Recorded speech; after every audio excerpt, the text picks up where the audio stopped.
Everybody. I'm Renee Finnemore, one of your academic advisors. Excited to be here.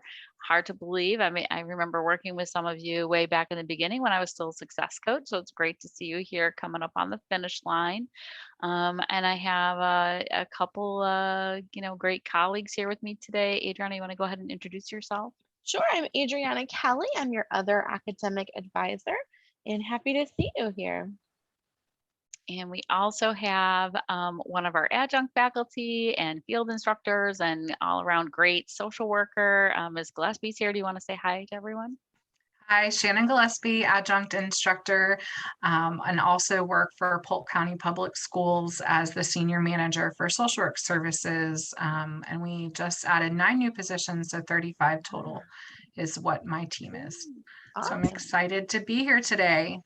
Awesome. So Ms. Gillespie is going to talk a little bit at the end about what it's like to get started as a new clinician and share some tips with you, and you can ask her some questions as well when we get closer. So I'll go ahead and just start. So just to give you an idea, today we're really gonna cram in a lot of good information that'll be helpful for you as you're getting ready to graduate. So we'll be talking about filing the intent to graduate and what that means, and completing the capstone assessment that you'll do as you're finishing up your time. We'll give you as much information as we can about commencement that we know right now, and talk about our online MSW virtual celebration that we do with students and why it's important to connect with career services now, talking about licensure a little bit. And then, like I said, you'll have a chance to hear from Ms. Gillespie about early career experiences. Oh, and requesting transcripts, that's always a big one too. Adriana, you want to start out talking about intent to graduate? Sure. If you are graduating in August, you've already done this, but the deadline is June 24th for anybody who's supposed to graduate in the summer who hasn't yet. And I don't think that includes anybody in the cohort graduating. If you are graduating in the fall, you will get the opportunity to file your intent to graduate starting June 27th. It opens, and you will get an email with information on how to fill this form out so that we know that you want to graduate. But you're going to do it through the My UCF portal. You're going to go through the student self-service. You're going to go to the other academic drop-down menu, this other academic ... box here, and then you're going to choose intent to graduate, apply. And from here, you're going to see some options. You're going to choose what semester you're expected to graduate. So for those of you in the fall, you're going to choose fall 2022. And we are a non-thesis option program. So you're going to see that to check if it's a thesis or non-thesis, and we are non-thesis. It's going to ask you to name your advisor. Feel free to put either one of our names, myself or Renee. You can put us both if we fit. And it takes about 20 to 30 minutes to fill out the form, and it gives you the option to take a survey at the end of it. Once you submit it, you'll get an email saying it's been submitted, but you can also check with me or with Renee, and we can double check it for you if you have any questions about that. And one thing that I will say about this is that make sure that you get that email. So if you don't get an email, you really want to reach out to us, because one thing that we've learned over the recent semesters is that if you do not submit your intent to graduate on time, you will not be allowed to walk at commencement, and they do not make exceptions for any reason. So you want to make sure that you, as soon as possible, can get in there and fill this out and be ready to go. And if something changes, like maybe you say, yes, I'm coming to commencement, but then you decide you're not going to, that's okay. You don't need to make any changes to the form. But you want to make sure that you are indicating, that you're getting ready to graduate, because this triggers the university to start to review your plan of study and make sure that they issue you your diploma. So even if you don't want to walk or plan to walk in the ceremony, you have to fill out this intent to graduate if you expect to get a diploma from completing this this program. So a little bit about the capstone. This might be something new that you haven't heard of and you're thinking, capstone, what is this? So this is basically just an assignment in your final semester of your field seminar course, and it'll actually be the very last assignment that you have to fill in. There's a link for you to click, and it's just an assessment, and the purpose of it is to measure the effectiveness of our curriculum and to identify areas where we need to do better. So it's something that's required as part of our CSWE accreditation, and you must complete it prior to graduation. So this assignment has to be done before you finish up your field course. There's no passing score that you need to get in order to graduate. And really, I don't even know that students ever hear about what score they achieve on the assessment. It's really just a series of questions to get a feel for what you've learned and recall from your courses during your time in the program. And really, like I said, it's just about measuring effectiveness. So you might hear about this from other students. You might read about it in the student handbook, and it sounds very serious and ominous. And well, they want you to take it seriously because it's about how well are we doing at preparing you to be social workers, but it's not something that is going to keep you from graduating. So rest easy, just do your best and move on. Adriana, you want to talk a little bit about that? Sure, you might have About already commencement? heard us say, go to this website to get the information because it is posted there before they ever tell us anything.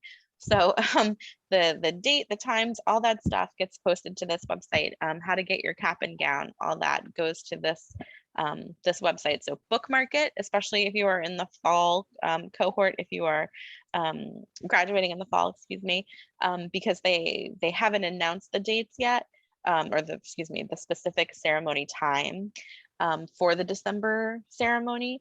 And it's not consistent. So I can't tell you, oh, we always graduate in the morning of the second day, something like that. It doesn't happen like that. So you've got to check that website, and you'll also get the information about how to order your cap and gown, all that on that website. That's where you want to go. If you are graduating in August, this is your commencement info. So we are the morning session on August 6th. You're in the College of Health Sciences and Professions. I know that sometimes that comes up in, are we in the College of Graduate Studies or Health Professions? So that's the one that you're in. This is the in-person ceremony. You do have to wear your cap and gown, which you order through Herff Jones. If you've missed the deadline or you have any questions about your cap and gown, you can reach out to Renee and I, and we'll point you in the right direction to get help. The commencement ceremony takes about 2 hours. Right now, it's limited to 4 guests. It's a little unclear if they will have additional tickets available for the summer commencement. So again, 4, but check that website. If anything changes, then we get alerted. We'll let you know also. If you have more than 4 guests, they also live stream it. They put it on their YouTube, their Facebook, but they have a place for guests to sit on campus in another area. Is that correct, Renee? The faculty or the alumni center, I believe. Yep, the Fairwinds Alumni Fairwinds Center. Alumni Center. And so if you have extra guests, they can sit in there and watch it as well. And right now we know that the fall 22 commencement will be December 16th or the 17th, but like I said, we don't know the time exactly yet. Yeah, I think, the only things I would add is I got the hint that maybe there might be a switch up to the number of guests based on how many students indicate when they submit their intent to graduate that they plan to walk. So the website currently says at least 4 tickets, and that will be updated June 29th. So that gives you an idea of when to definitely check that website again. And also you'll find info about GradWalk. If you came to this session last semester, then you heard us talk about GradWalk. That is something that they're offering again this semester. It's a little less formal. You don't have to wear regalia. You can have 8 guests, and it's actually on a completely different day, but students can come and hear their name announced and kind of walk through. And there's multiple photo opportunities on campus as well that they highlight there, all on the website. And then the other thing is that the big thing to know is that if you're graduating this semester, you need to be ordering your cap and gown already. You may be charged a rush fee due to the timing of that, but you must order your cap and gown by June 24th if you want to have it mailed to you. So you have the opportunity to have that shipped directly to your home, which is very convenient if you don't live in the Orlando area. So something to plan ahead for.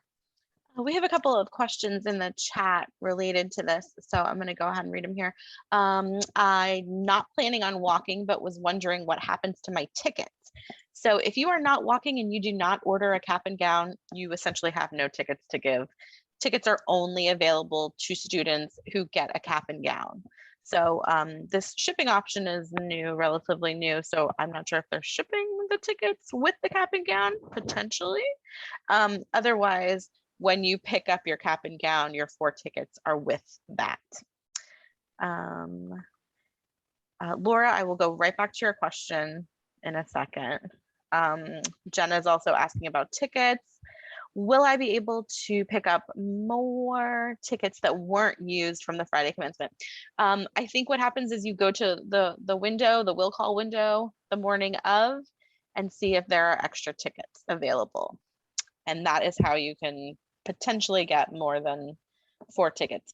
But like Renee said, check that website because it seems like there might be the opportunity to give more. In the past, they've had a lottery system where if they know they're going to have extra tickets, students are able to say, I want to get in on that, and then potentially you can get extra tickets, but we're not entirely sure how that's working this time. Lots of Yeah, I questions think- here. Let's see. Yeah, and I think we've also been told, like, you should be, if you filed your intent to graduate, you should be receiving emails from the registrar's office, the president's office, university events. All of those offices manage different aspects of commencement, and you should be receiving direct communication to your Knights email about those things. If you're not, I would reach out to the College of Graduate Studies and we can help connect you with them, because that is like the official communication, and they're really only providing us advisors with this website. So in the past, we used to be able to reach out and ask questions and get more details. Now they're directing us to the website for more information.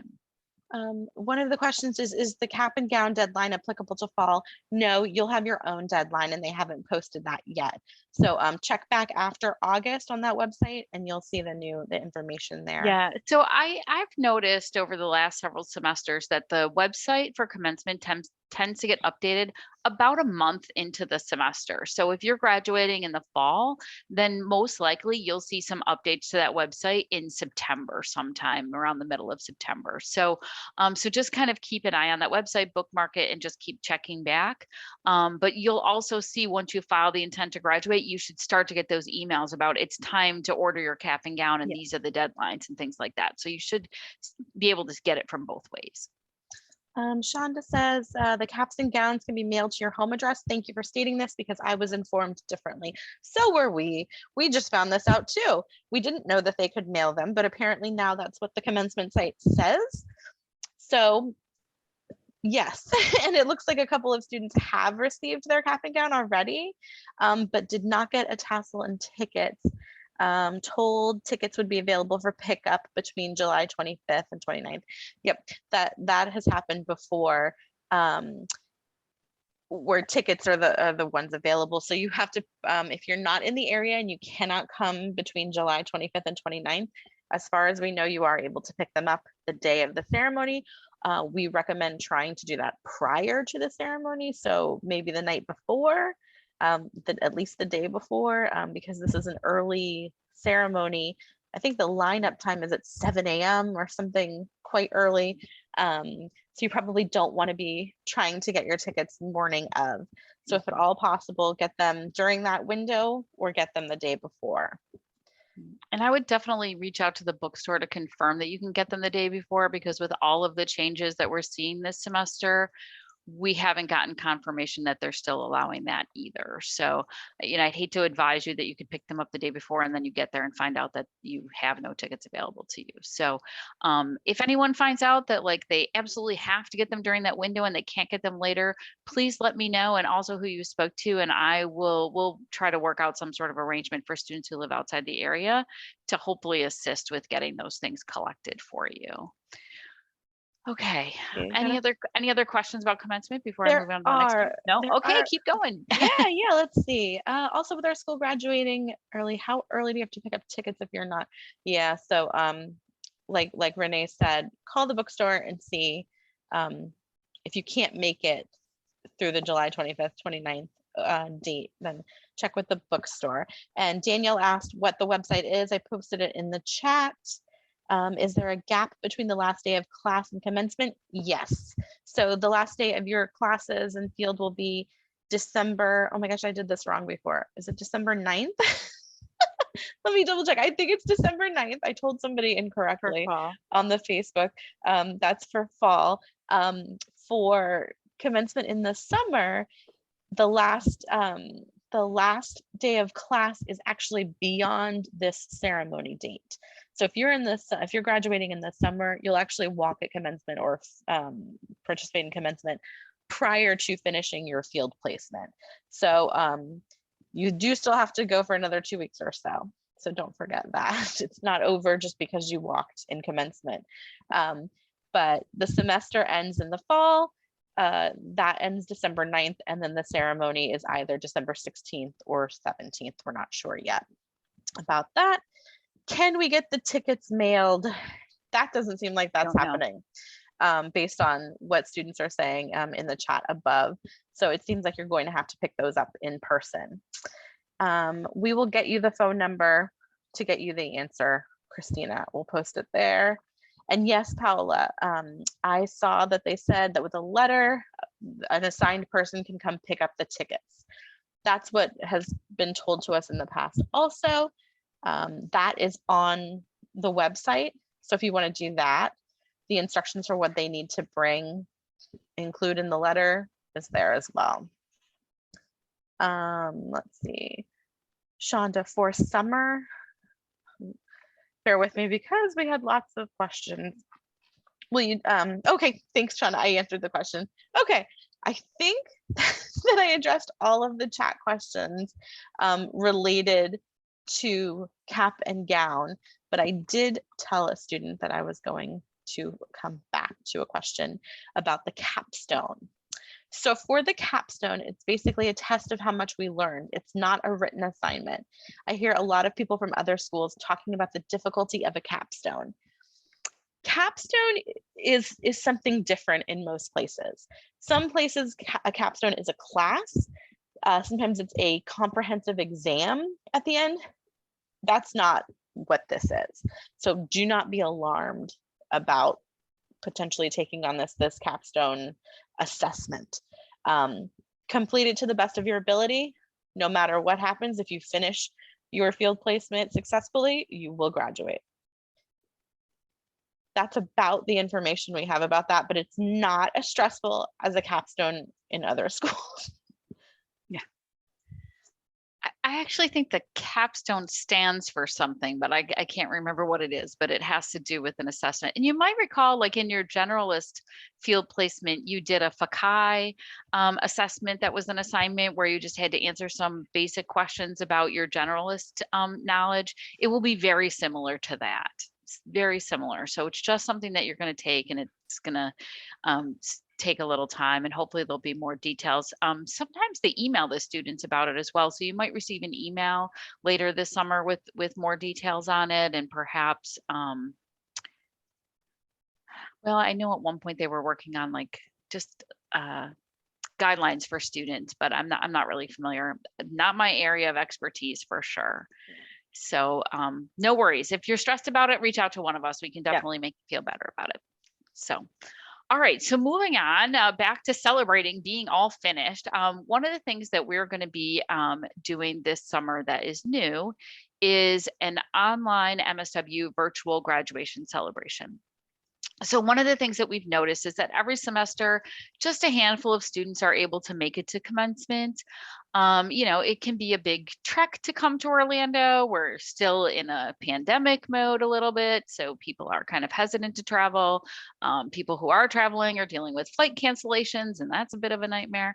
But we really want to be able to recognize all of our students, because what happens when you don't go to commencement is you don't get to hear your name, right? Like they live stream it and you can watch commencement, but if you're not there to physically hand a card with your name on it, they don't mention your name. And so we wanted to do something to honor and recognize our students who are graduating. So starting this summer, we will be doing a virtual celebration that will be held in Zoom, much like this.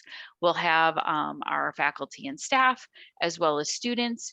This is something where you can share the link with your family and friends to attend. So you can choose how you want to do this. So you can have a watch party and invite everybody to your house to watch. You can just share it with people across the country, whatever you want to do. So you'll be able to invite your family and friends to attend.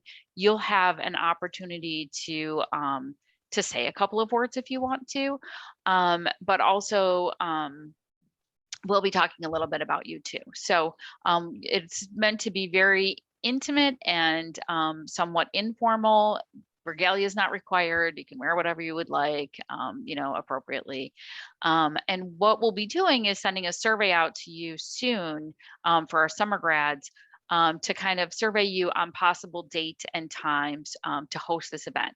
So the one thing that we do know is that we want to wait until after your classes end to have this event. So it will very likely be around the end of August once you have completed your courses. So, and in conjunction with that, we're asking you to create a student spotlight slide for inclusion in the event. So you might have heard about the student spotlight slides if you came last semester, but essentially this is a single PowerPoint slide that you will create and send to me that includes some basic information, your name, the way you'd like it to appear, the state you live in, any career goals or where you're going to be working if you've landed a job, a brief message to your family or friends, or a quote. This is certainly optional.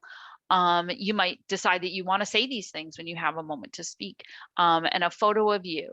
So the big thing about this is that we'll be able to show this when it's our time to highlight you. But also, if you're not able to attend the event for some reason, we'll still be able to include you in the celebration.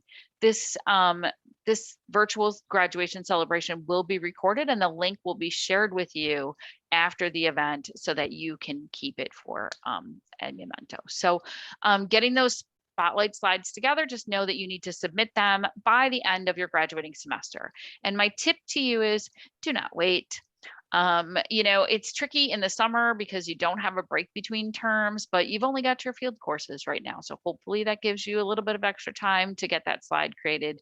For students graduating in the fall, the break between term 1 and term 2 is a great time to create your slide, because as many people can attest, the very last few weeks of the semester are pretty crazy because you are wrapping up your field placement, turning in all of your final documents, getting your evaluation in, trying to get a job, finishing up, in the fall, you're going to have 7-week courses. So you're going to be, with big assignments near the end. So you're going to be very busy. So that break between the terms is a great time to create your slide. So I highly recommend that you kind of think about that and put it on your calendar to get it together stress-free. Any questions about all of that before we move on to the next thing?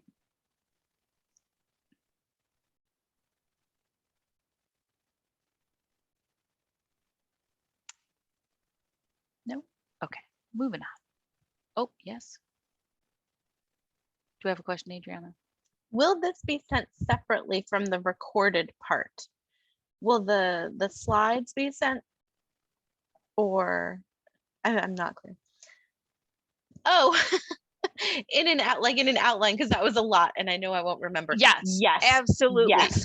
All of this information about the the virtual graduation celebration and preparing the slide will be sent to you directly as an email. So you will get all that information from me probably in another week or so. I'll be sending all of that to you with the survey link and reminding you about putting together a slide. So yes, that will all come to you separately. And then I will probably nag you about it for the next 5 weeks. Good? Okay. So here's some examples of previous slides that people have done just to give you an idea. Some people have just a picture of themselves, some people have, they include their family, they have just a couple of things, so there's no set design for this. So you can use any colors, any layouts, any photos, any fonts. This is an opportunity for you to be creative and do whatever is visually appealing to you. So it doesn't have to be anything in particular. Okay, that's a lot. Adriana, do you want to talk a little bit about career services, or should I? If I'm gonna choke, I will. I'm You gonna too. cough. You Excuse you me. you cough. You cough. I'll get to that. Okay. So career services. So as you're getting ready here to start, getting out into the field, and maybe you're already talking to your agency about what openings they have and whether you can maybe secure a position with your field placement agency. This is a great time to really start utilizing the services at UCF Career Services. Once you graduate, these services are no longer available to you. So you might as well get your money's worth. You're paying for these things as part of your student fees, but they do virtual resume critique. So you can set up an interview with them and they will give you some tips and strategies for really beefing up your resume, which can be really great if you were someone who was a career changer. And so you started out in one industry and then decided to go into social work. They can really help you hone in on what you did before and how you can, phrase that and highlight those skills that you developed on your resume. They also do interviewing techniques. So there's some virtual things that you can do. They have some live things that you can do to really help you prepare for like the interview skills that you might need to really shine as a candidate.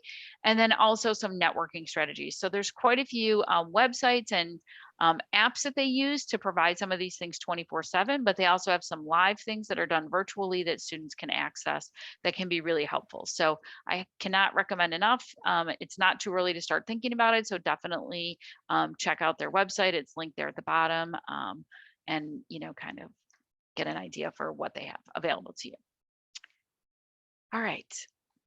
Here I am. Okay, Adriana, I'm going to come up for air and you Yeah. can talk about licensure.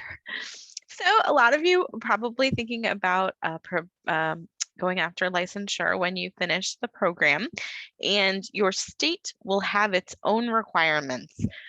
We are very familiar with Florida, and we're starting to get very familiar with lots of other states as well. But you will want to go ahead and research what the requirements are, probably prior to graduation if you haven't already. And to find that information out, do a Google search. You can put in your state and then write LCSW or clinical social work. Each state calls it something different. So here in Florida, we call it a licensed clinical social worker, but you'll see, depending on your state, there are different levels and you might call it something else. We're going to send this link out to you, but I'll also put it in the chat. You can also check at the ASWB. It tells you how to get a license, and depending on the state that you're in, you can search and it'll take you exactly to where the requirements are for your state. Another place to get information is your local NASW chapter. It's a good place to look. If you can't find anything or you don't know how to decipher what you're reading, please feel free to reach out to me and I'm happy to assist walking you through what the requirements might be. Typically, what you're going to see is they require an MSW from a CSWE accredited institution. That's us. Then they'll ask you to take like you might have to give them a list of the education requirements that you met. So the different classes and stuff. They'll want a verification of your field placement most likely. And that's something else that we can help you with. And coming up, we'll talk about ordering your transcripts, but that's another thing that you need to provide to them when you're going for licensure. Somebody asked, can we still take the test right away after graduation and then do the hours? It depends on the state. So we have a couple states in the United States that allow you to sit for the exam even before you've graduated. So some of them, Florida right now is letting you do it immediately for now. They had changed it and we're making students, graduates wait. So you have to check with your specific state to see when they're allowing you to sit for the exam because it's going to be different. Right. I think it's important to note here too that it also depends on the licensure process in your state, because in some states there's an MSW, a generalist level exam, and there's also a clinical level exam that's required to get your LCSW. So in some states, you're going to graduate and take an exam right away so that you can get your initial social work credential, whatever that might be. In Florida, there is no test required for that initial credential, but they do currently allow students to sit for that clinical level exam right away. That is supposed to change, and like because of COVID, they've sort of postponed that, but just kind of bear in mind that like this is why checking out your state's requirements is so important, because it looks different depending on what your initial licensure is before LCSW. It looks like, according to the chat, that Florida has changed their mind again and is now making you wait the 18 months. Yep. To those who said that, I haven't seen that yet, but it wouldn't surprise me that it has been changed. If you see that on the official website, go with that. Florida had been advised by ASWB that they had to make students wait 18 months after graduation before sitting for the clinical level exam. And they were instituting that, and then the pandemic hit, and they received a waiver to allow people to sit earlier just because of the reduced capacity at testing centers. And that was limited. And I have not been able to get the state board in Florida to be able to confirm when that would end. So that is, you know, another reason why checking with your state board directly is really helpful, because we have limited information. So just a couple months ago, they were letting people register for the test and sit right away because of COVID. Sounds like maybe they're back to having to follow that guideline from ASWB. And again, this looks different if you're in a state where you have to take a test in order to get your initial licensure. You're going to sit for that test right away, and may even get to do it before you graduate. So the other thing too, we don't talk about this too much, but your local NASW chapter can really be helpful in navigating this. So, you know, I mean, we try our best to know what we can about other states' licensure requirements, but the NASW chapter near you is going to have someone who works specifically with students, and they're going to be able to tell you and walk you through that process. They have people and resources. And I think this can be really helpful when your state requires CEUs and additional workshops that aren't, you know, a college level course, but a training that you need. So in Florida, there's a few extras like, you know, ethics and laws, and I think there's like a domestic violence and HIV. There's medical. There's a couple different things that they require, but they're not courses. They're like a couple-hour workshop type thing, and that is the case in other states as well. So being able to connect with NASW, it's the opportunity to meet other clinicians in your state and in your area, but also be able to have someone who is very familiar with the process and can walk you through. So.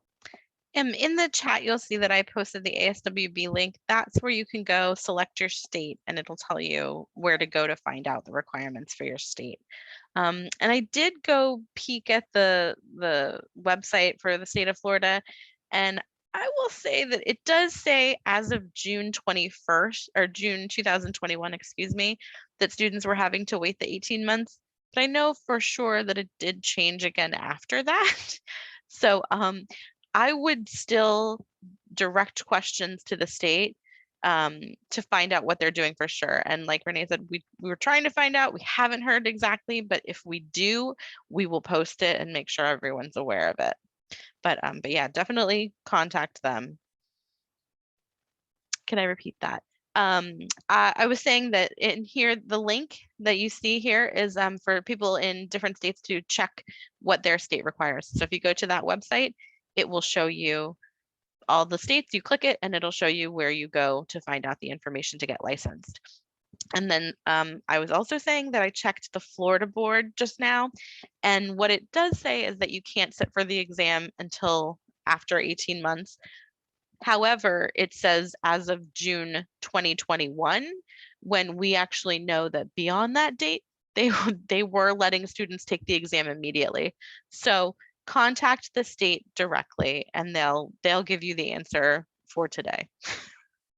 And if we find out anything else, we will let you know. Part of that licensure request or employers after graduation, you're going to need your transcripts. So to request an official transcript, just like you did your intent to graduate, you're going to go to the MyUCF portal, the student self-service option, and click the other academic menu and click on transcript request official. There's no way to get an unofficial transcript. So official, or you're going to print out your grades basically through your portal is the only kind of way to get an unofficial one. So when you go to request your transcripts, you're going to have a few options.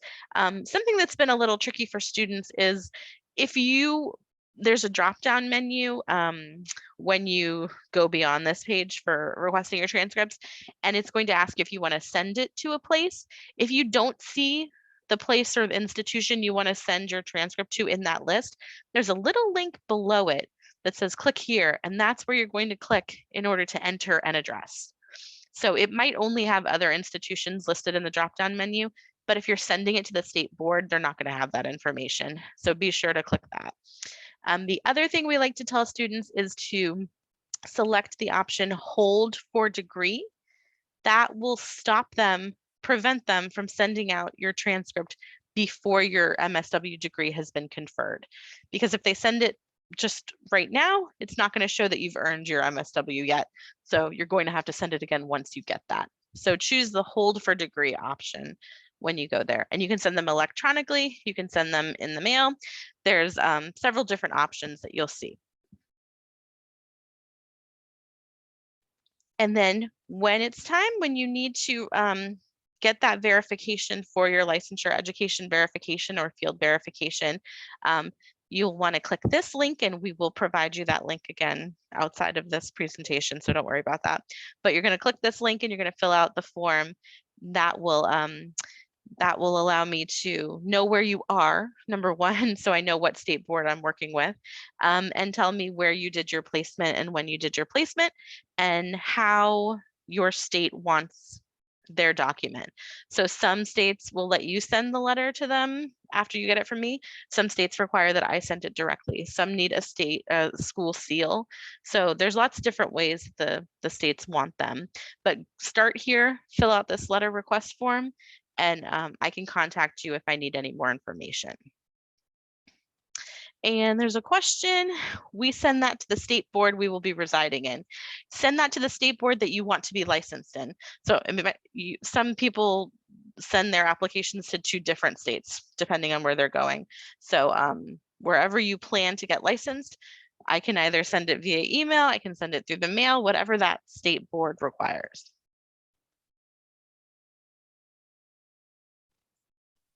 Cute. Okay.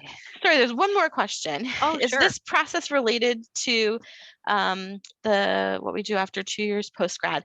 So in Florida, this is what Renee was mentioning. This is the first step towards that licensure, towards clinical licensure. In Florida, we call them a registered clinical intern and a registered clinical social work intern. And this is part of the process to get that status. Once you are registered as an intern, then you will earn your postgraduate hours, your supervised hours. For the licensing verification, do you wait till we get our hours, or how do we do that now? Depending on the state. So this, if you are applying for licensure in your state, they're going to tell you exactly what you need to do. And if one of those things is get education verification, get field verification, that's the letter we're referring to. There's no limit to when you can get that letter from me. If you don't go on to pursue licensure for a few years, I'll still be here and I'll still have the information, or someone will, and they'll be able to get the letter out to you.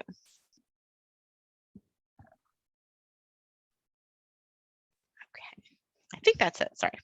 No, that's okay. Great. All great questions. So really, we just want to make sure to provide our contact information. And, Adriana and I, we share all of our job duties and we specialize in different things. So, but you can always come to either one of us with any questions. So specifically though, when it comes to this stuff, I'm usually the one that's coordinating all of the spotlight slides and the virtual celebrations. And Adriana is, the person in the know about what's happening with commencement and licensure and any forms and letters and things like that you might need. So you'll notice that Adriana is the one who tells you it's time to submit your intent to graduate. Yay!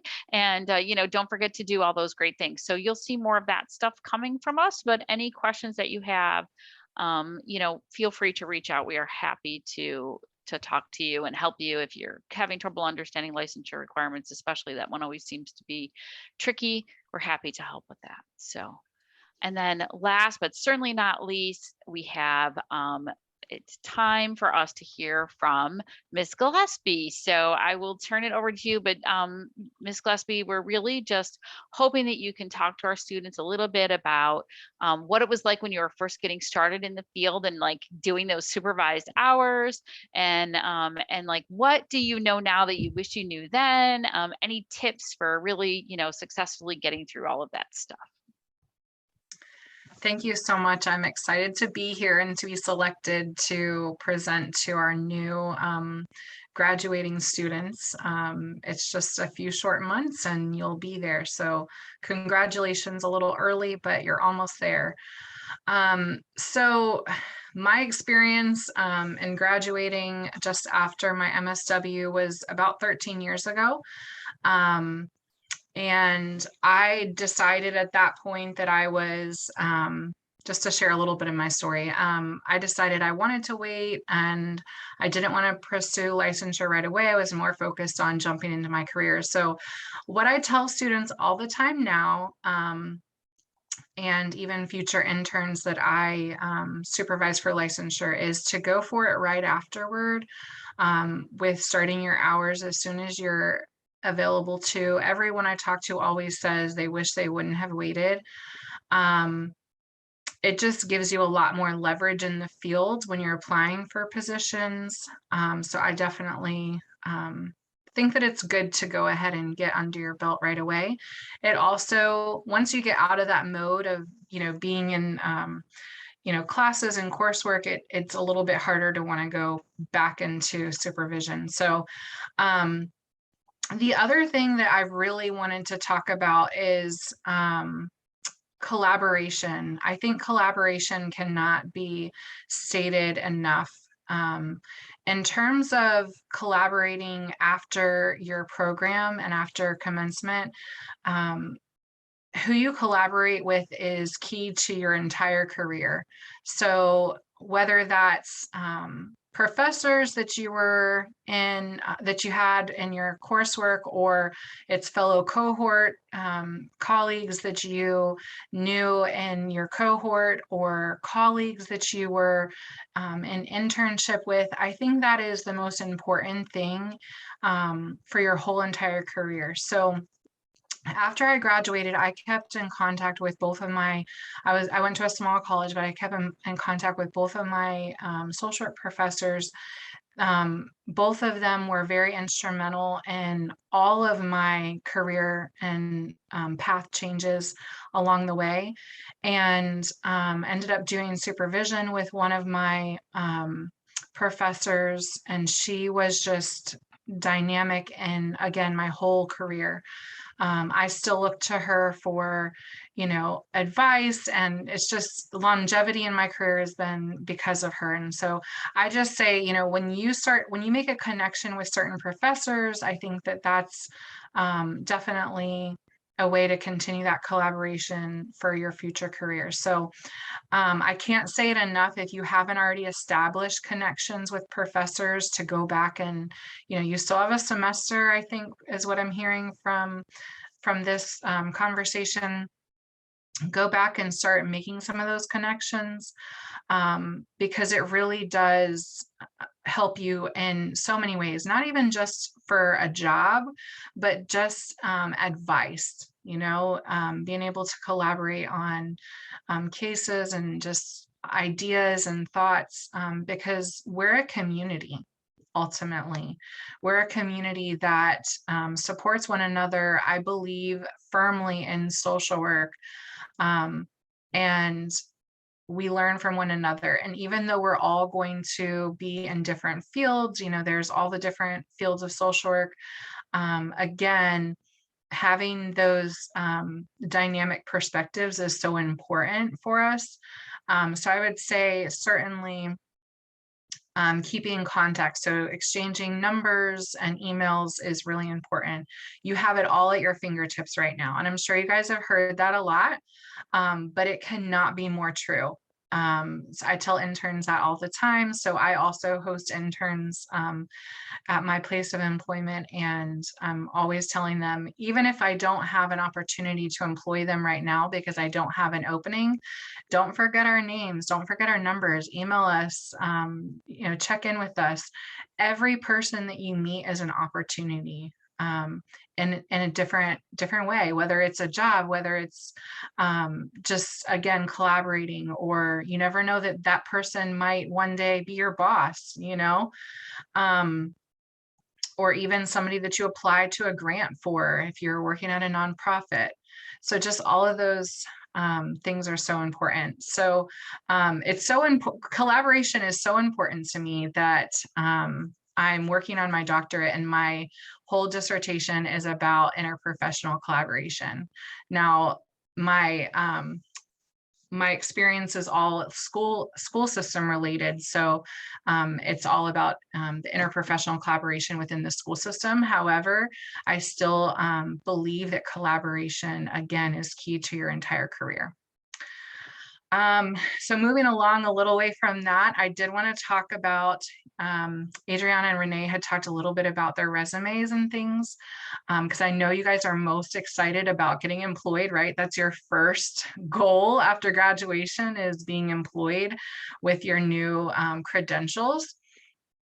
And so for me, I've been in my leadership role for 6 years. I should have probably said that in the beginning. I should probably back up a little bit. So I've graduated 13 years ago, and worked for almost a year in nonprofit, and then came into the school system, and I've been in the school system for almost 13 years. So again, about almost a year in nonprofit, and then 12 and a half-ish in the school system. And then 6 of those years have been as the supervisor over the social work department. So I've hired a lot of people in 6 years.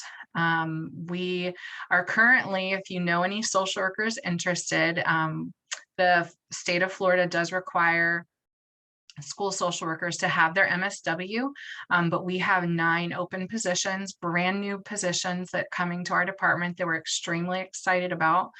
But with that, I've hired a lot of social workers. And so one of the things that I look for in resumes is a couple of things, definitely professionalism, but I also look for personality.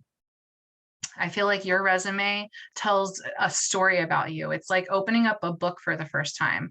When you go to the bookstore and you're looking for something you want to read, you're not going to pick the very plain cover. You're going to look for some personality.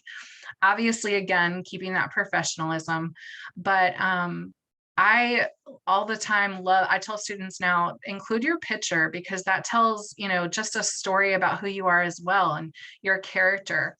Some people are afraid of judgment. However, it does give me a lens into who you are, coupled with the picture and the personality of what you put on your resume.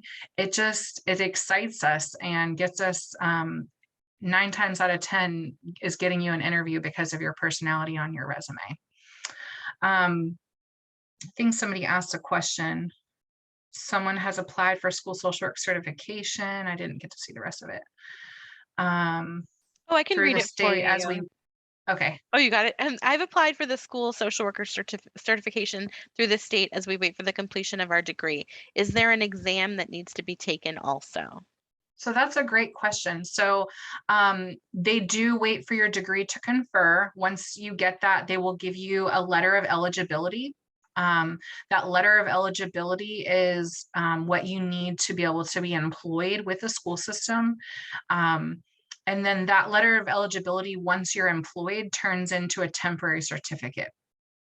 And then once you have that temporary certificate, and of course I'm talking for the state of Florida, once you have that temporary certificate, you have 3 years to turn that temporary into a professional certificate.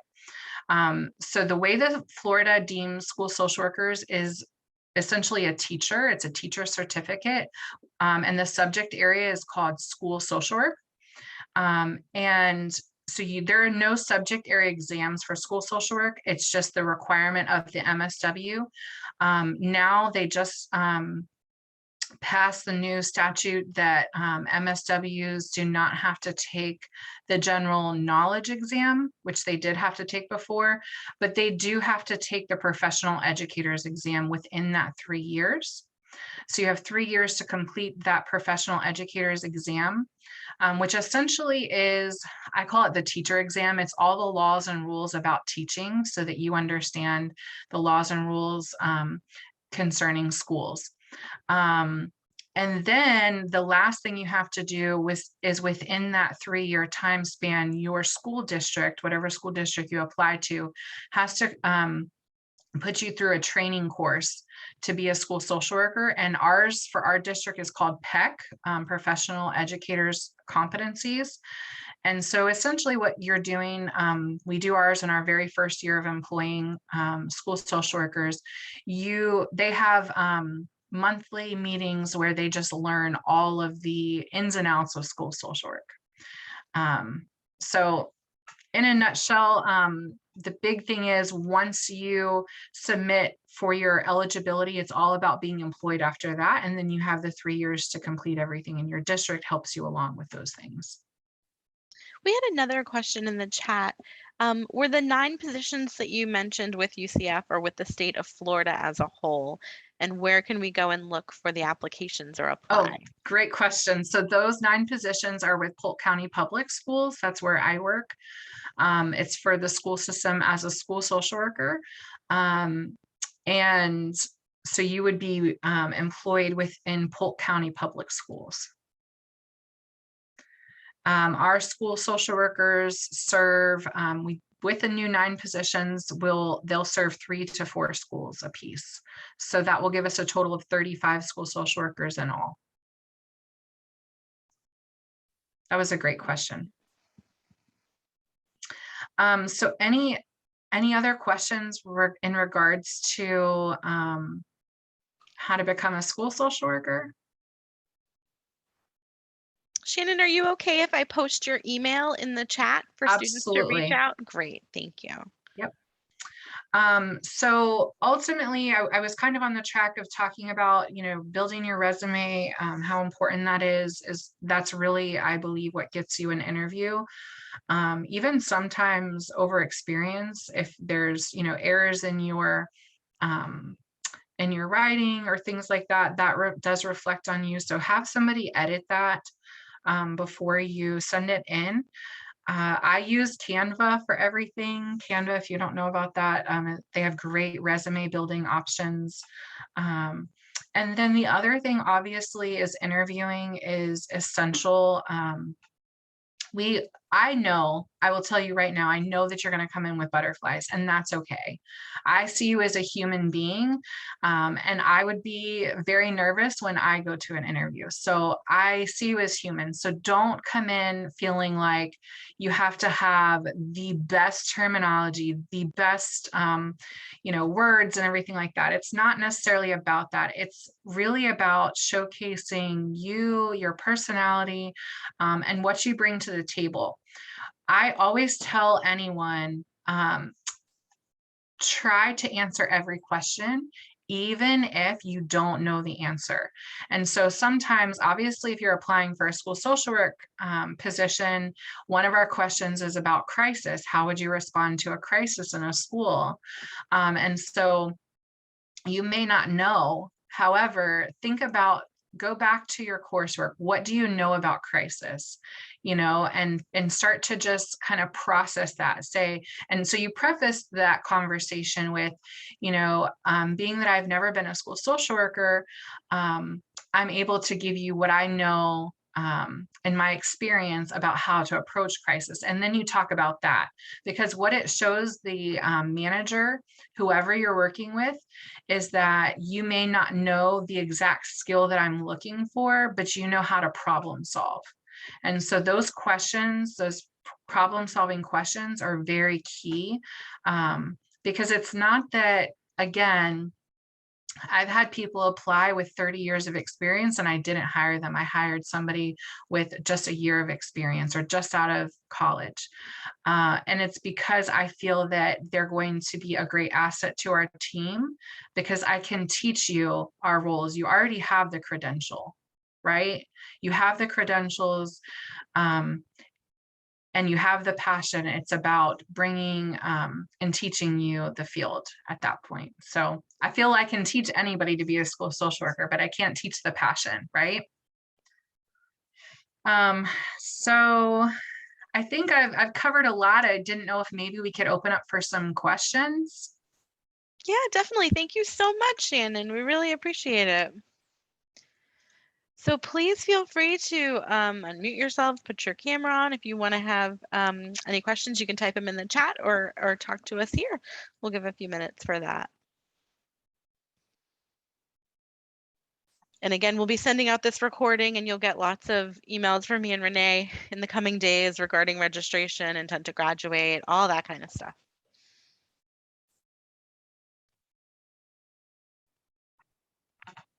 I know some of it may not be right there for you now, but again, feel free to always email me. I am all about giving back to the profession. I believe wholeheartedly in social work. And so we're here together, we're a team. And I believe that even if I no longer am in the state of Florida, I will always, I don't anticipate ever moving, but or I'm no longer with UCF, whatever it is, I'm believe in our profession. So I'm here to give back. And I believe in growing up new social workers and planting seeds. And you guys are our future social workers. So thank you. Thank you. It looks like Caroline has a question for us. If we want to pursue licensure immediately post-graduation, I was wondering if anyone has any ideas about how to find a role that offers enough clinical hours or any ideas of those kinds of roles. I know supervision can also be an issue and can cost us $100 biweekly if our jobs don't offer it. Anybody want to? I could answer a little bit too. A lot of people are worried about school social work. I have had several of my own staff come to me and say, they were pursuing licensure and their supervisor said that it didn't qualify. So what I try and teach my staff is absolutely school social work is clinical all day. It's how you propose that to your supervisor and what is clinical. And so we do the same even with you guys as interns. When UCF or any college reaches out to me to host an intern, especially our brand, UCF knows how we are now, so we don't have to worry about them. But any of our new colleges that are reaching out for interns to make sure that there's a clinical placement, it's all about how we not sell, because I don't want to say that we're trying to sell something, but it's how we package that. And so it's the same for when you're trying to find placements that have hours. Some supervisors are like 100%, if you are not sitting in front of a client and providing counseling, they're not willing to. I'm not that way. So because I do believe, like, even when we're talking to administrators, we have to use our clinical skills with administrators and in a school setting. Our administrators know nothing about mental health and the well-being of our students. And so oftentimes changing that frame of reference. So I think that finding a supervisor that if you have an odd placement, finding a supervisor that understands your field is extremely important. So that was one of the reasons why I selected the supervisor I did, because she didn't work in schools, but she worked alongside schools.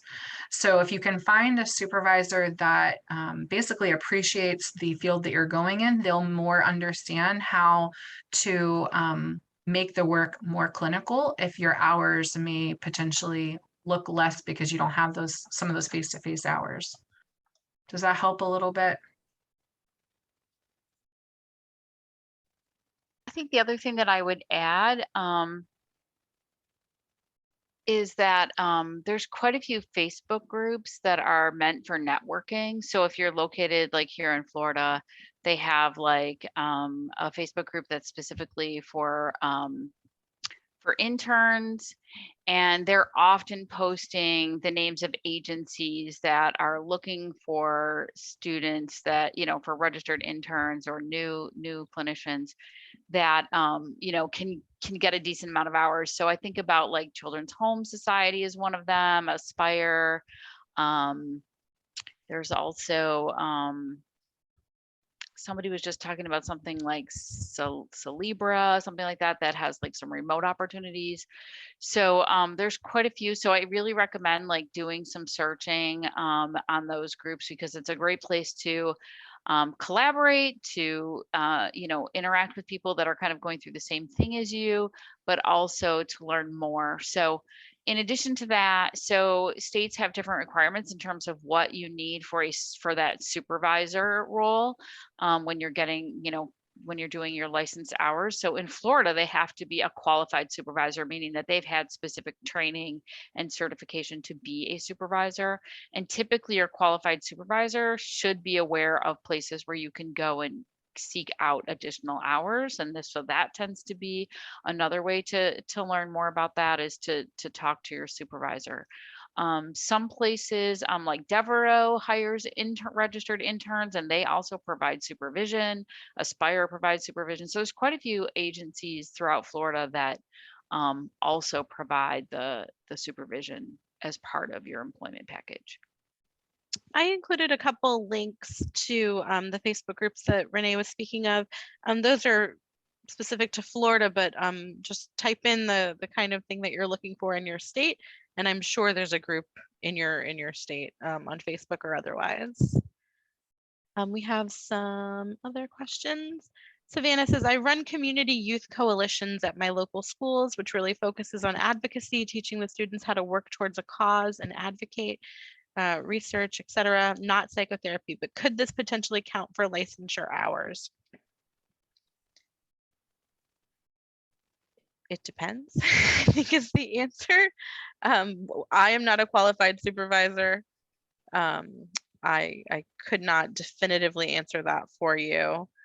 I would say I would have to probably maybe talk through a little bit more on when you say teaching the students, could any of them be considered like intervention skills, or are you skill building? Because I do use like skill building as part of, again, our minds are so clinical right now out of school that we think of psychotherapy only, which is not true. I use a lot of interventions that we look at as like skill building. Potentially advocacy could be, again, but it would have to be, is there some sort of skill or something that you're imparting upon them in the advocacy where you're talking about certain interventions? So we could talk through that. I'd be happy to talk through it because it could fit potentially. So a lot of what I do as a qualified supervisor is just talking through all of the caveats of the job. I also won't take interns that I don't feel comfortable with that field. So for example, I've never worked in geriatrics at all or medical at all. So I would never take a student in that population because I don't want to, again, take on something that I'm not familiar with. So yeah, it's all about talking with your supervisor and being comfortable, and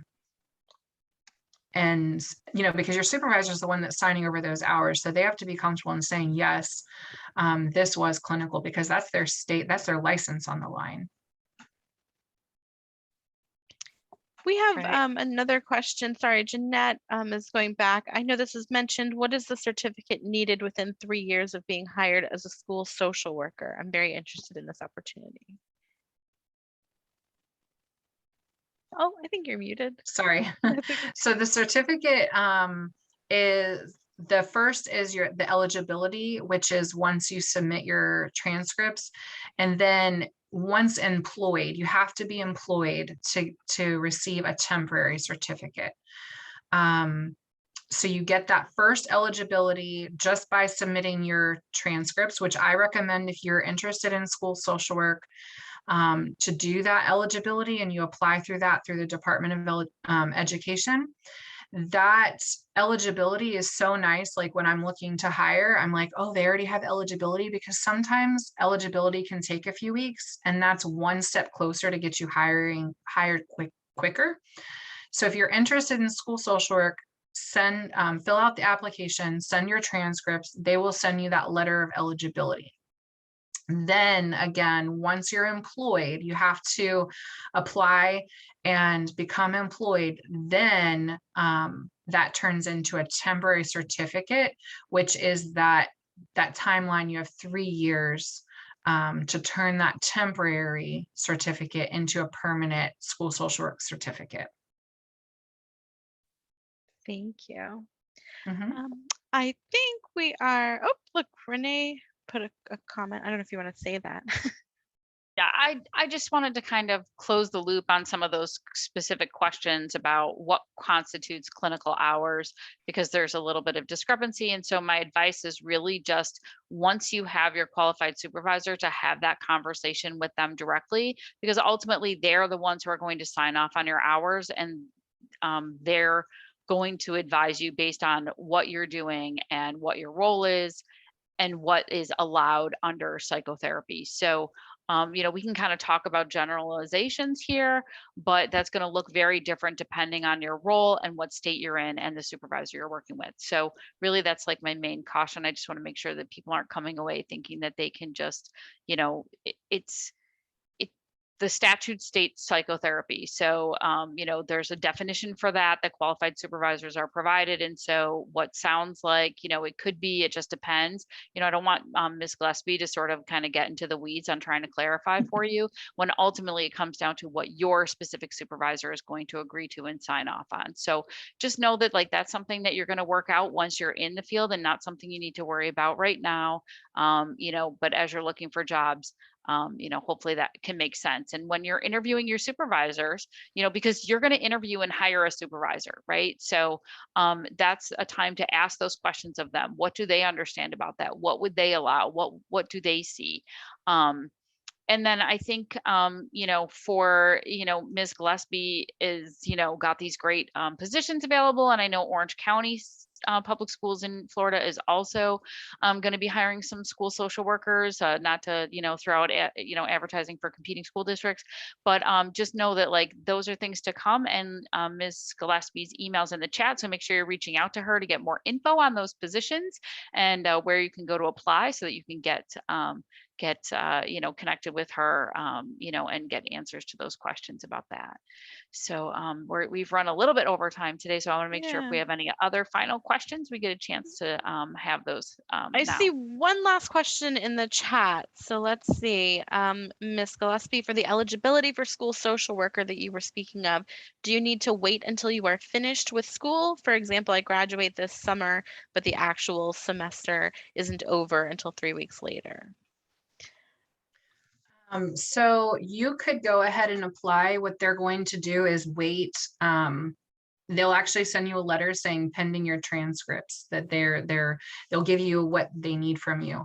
So you could go ahead and apply, and then once you have your transcripts, you would send them a copy of those transcripts. And it's all about degree conferment. So once that degree confers, which for every college is a little different, sometimes it's a couple weeks, a month, is when that will switch into eligibility. What I will say is, if you're looking at graduating by August, I would certainly still apply for school districts because they may be willing to hold a position until your degree confers. For example, if I knew somebody was going to confer by August, I'd be like, you know what, that's totally fine. I'm willing to hold that for you. So I would certainly, if you're that close. Now, if you're in December graduation, that's a no-go. But that close, you should be fine, because you can do it backwards. You can apply, you can be offered a position, and then you can apply for eligibility. I just recommend doing it the other way as a quick option to show. It also lets the supervisor hiring you let you know how serious you are about being a school social worker by having that statement of eligibility. And just a reminder, like a lot of what Ms. Gillespie is talking about is specific to being a school social worker in Florida. Other states have other requirements. Some actually require a certificate in school social work, like a graduate certificate in school social work, or they require different licensure that's similar to like an LMSW or an LCSW, but a school social work license. So there's different processes for that. So you definitely want to make sure that you're checking out the ASWB for that, and also connecting with your NASW. So hopefully that helps to give everybody some good info and tips on getting started. Thank you, Ms. Gillespie, for Thank you. sharing your knowledge and expertise. It was great to have you here today. Thank you. I appreciate it. Thanks everyone for coming. We'll have this recording out to you shortly. All right, great. Thanks, everyone. Have a great day. Have a good day. Thank you.